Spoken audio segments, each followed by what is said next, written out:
Анын баасы 5 миң эмес, 20 миң, 30 миң, 40 миңге чейин дагы чыгып кеткен. Ошого даяр болгон элдер, ишкерлер алып, мамлекеттен официалдык түрдө бюджетке акчаны төлөп, ошол жерди иштеткени. Аябай эффективдүү болуп атат бул программа. Ошого буну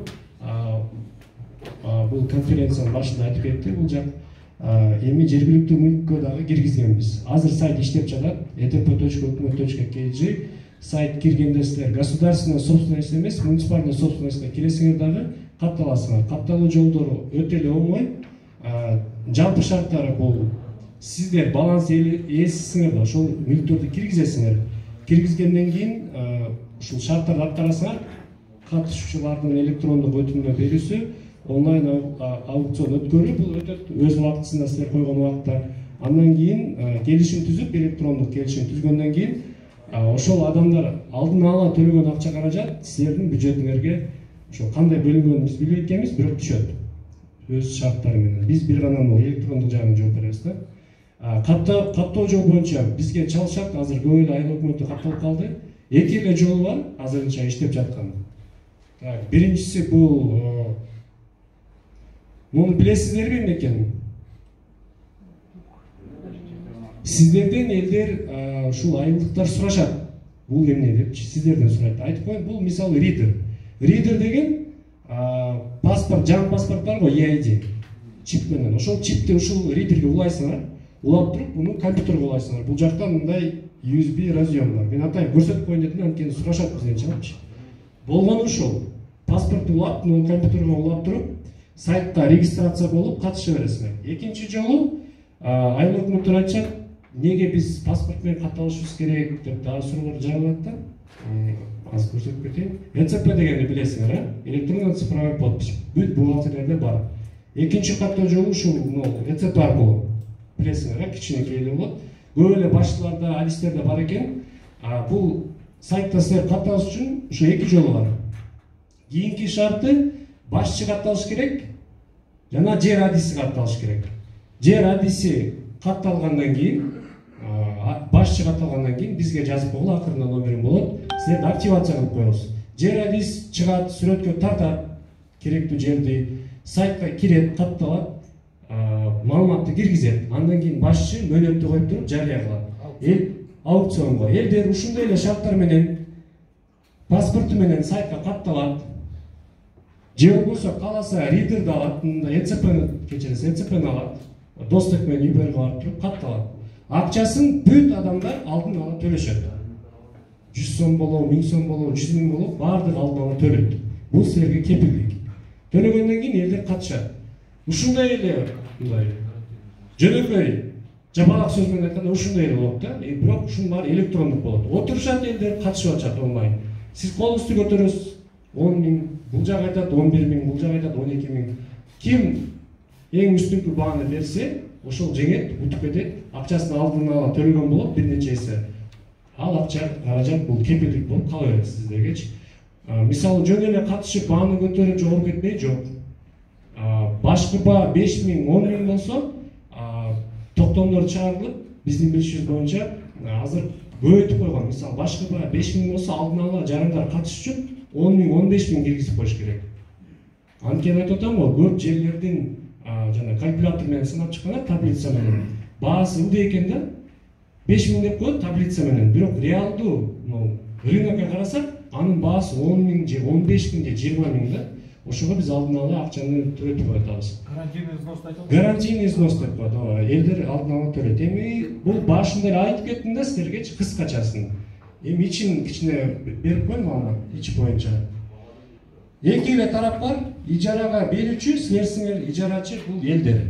Силерден алат. Бул шарттары, мисалы бул порталда бир нече айыл өкмөттөр, көптөгөн айыл өкмөттөрү киргизет. Бир эле электрондук соода айланчы бар. Ал жерде бүт адамдар катышып берет. Бардык шарттар оңой, ошон үчүн иштеп жатат. Бул портал ошол эле жана аукционду жарыялоо боюнча киресиздер, сүрөттөрдү киргизесиңер. Бул жакта силерге таблица бүт киргизген мүлктөрүңөр чыгат. убактар менен чыгат, статустар менен чыгат, өттү, өтпөдү, канча баа менен өттү, ичин ачсаңар ким утту чыгат, кийин договорду бассаңар, договордун мындай типовой договор деп коет, анысы деле чыгат, баары жеңил да. Мунукудай болуп кагаздарды топтоп, эч жанагындай кыйынчылыктар болбош керек. Кийинкисине өтсөк, бул ошол берүү боюнча атайын скриндерин чыгарып койгонбуз, сүрөттөрүн. Ушинтип киргизесиңер да, толтурасыңар, баардыгы бар. Жана стимгрант менен иштегендер аябай сүйүнгөн, башында киргизгендечи. Толтуруп кете берет экенсиң дейт, акырында баары чыгып калат экен. Бул ошондой эле. Толтуруп кете бересиңер, баардыгын киргизип. Акырында силерге даяр болуп, бул аукцион өзү чыгып калат. Бул ошол слайддар, атайын скриндер. Бул кыскача схемасы. ЭТП порталынын адамдар катталат, мүлктөр киргизилет, андан кийин баардык катышып ким уткандан кийин жыйынтык чыгып келишим түзүлөт. Ал келишимдер ошол жыйынтыгында келишим реестрине түшүп калат баардыгы. Ал жерди керектүү убакытта ачып туруп көрө бересиңер.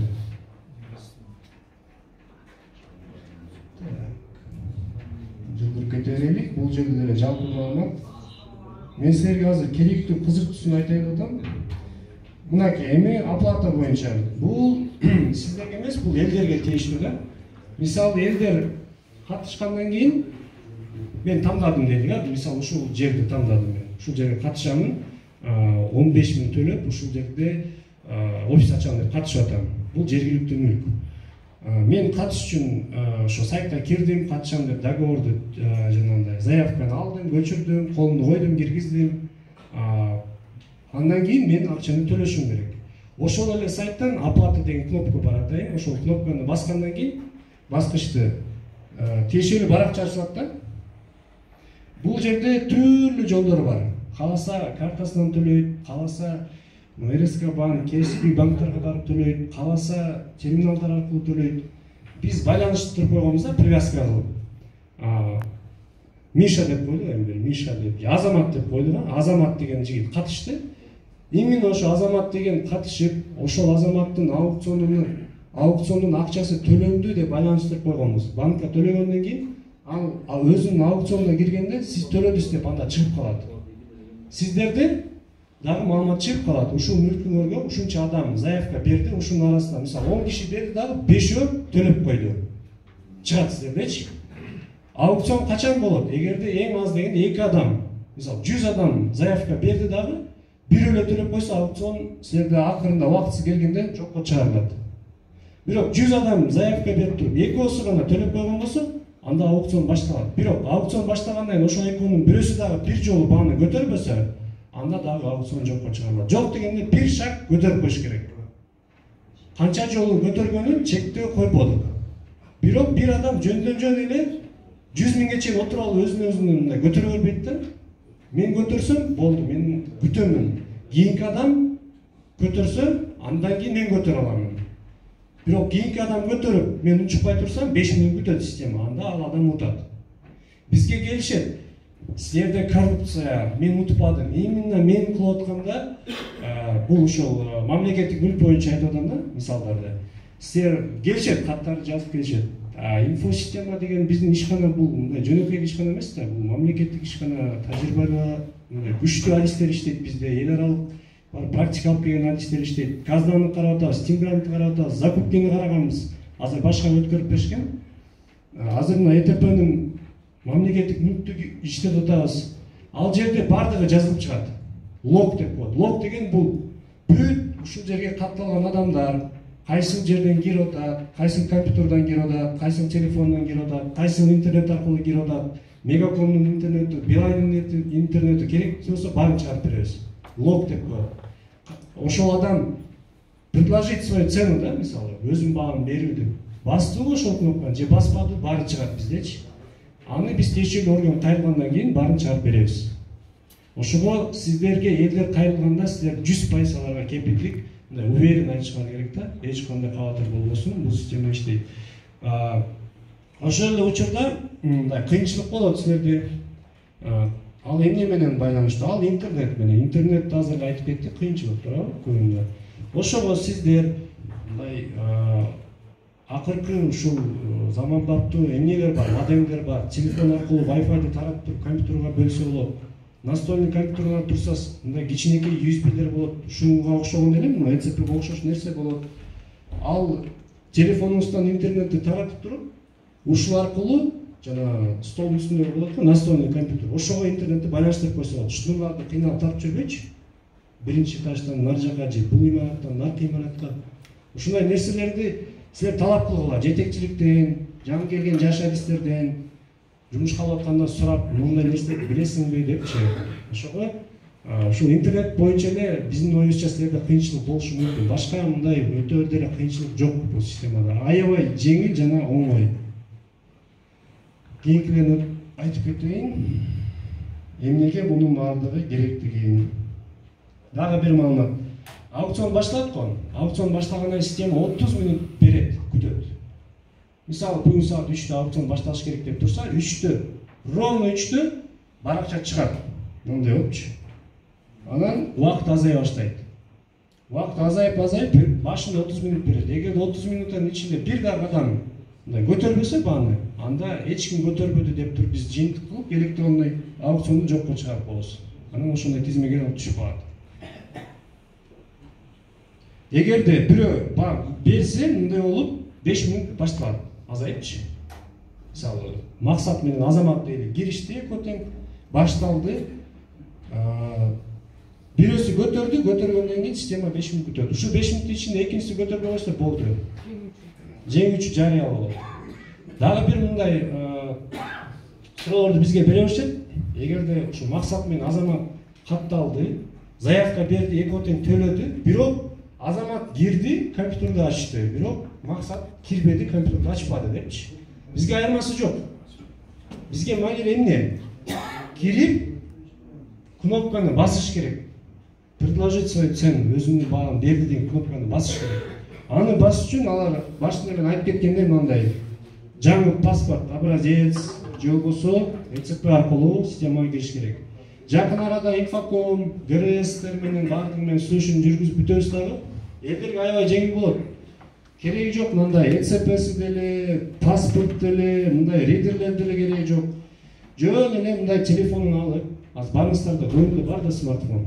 Ушул аркылуу деле сайтта текшерүү мындай таблицалар чыгат, сүрөттөрчү. Ушул аркылуу деле регистрацияны өтүп койсо болот. Системага кирсе болот. WhatsApp'та компьютерларды ачканда эле кирип кетсе болот. Бирок бул жөн эле эмес. Өзүнүн шарттары болот. Барып, заявка берип, текшерүү программаны кыска программа, жөнөкөй эле кыскача мындай программа, кичинекей ГРС-ка бар заявление жазып болду. Башында катталып коюш керек, кийин колдонуп жүрө берет. Кийинкисине карайлы.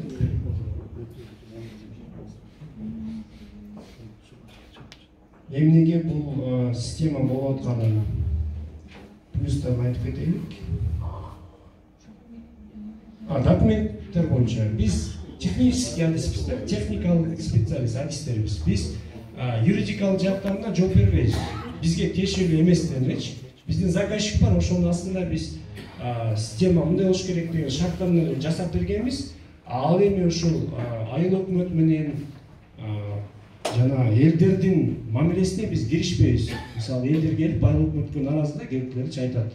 Неге бир айыл өкмөттөрдө уже башталды, сиздерде жок? Анан бизге чалышат. Биз айтабыз, мындай документтер бар. Кыргыз Республикасынын өкмөтүнүн 2018 жылдын 26 мартындагы номер 107 буйругу жана башканы. Жок дегенде ушуларды окугула.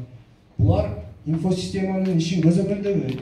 Булар сиздердин ишиңерди көзөмөлдөйт.